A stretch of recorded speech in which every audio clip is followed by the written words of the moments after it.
Iran's supreme leader, Ayatollah Ali Khamenei, was killed in massive U.S. and Israeli strikes on Saturday. Iranian state media confirmed that the 86-year-old leader had been killed after initially denying reports of his death. A senior Israeli official told Reuters Khamenei's body had been found. And Israel's Prime Minister Benjamin Netanyahu said Khamenei was no longer alive. For 3.5 decades, this tyrant dispatched terrorism across the world, made his own people miserable, and worked constantly and tirelessly on a program to annihilate the state of Israel. That plan is there no longer, and there are many signs that this tyrant is also no longer. Netanyahu also said Khamenei's compound had been destroyed, and Revolutionary Guard commanders and senior nuclear officials had been killed. They will never have a nuclear weapon.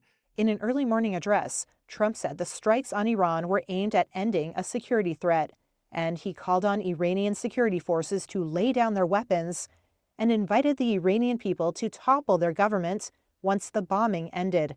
When we are finished, take over your government. It will be yours to take.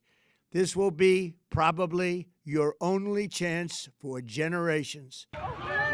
Iran called the U.S.-Israeli strikes unprovoked and illegal. Tehran responded to the attacks with missiles fired at Israel and at several Gulf Arab allies of the United States that host American bases.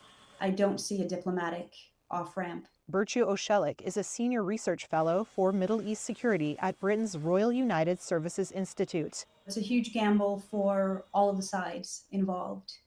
There are many unknowns and unknowables in this scenario. It's a gamble for President Trump because there could be significant political costs for him in the tragic event of U.S. casualties. There will be a public backlash against that in the United States. We're already hearing about why Congress hasn't been involved in the decision-making process yet behind launching this offensive. There's a gamble for Israel. We do not yet have a sense of what damage Iran could do on Israel and its citizens, although thus far it has been limited.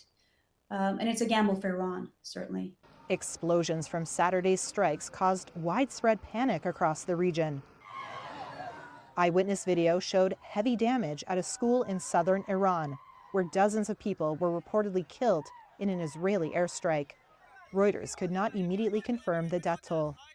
A separate video showed the moment of a strike near a U.S. Navy base in Bahrain. But after confronting hundreds of Iranian missile and drone attacks, the Pentagon said there were no U.S. deaths or injuries. In Israel, sirens sent people rushing to shelter as Iran launched a series of missiles.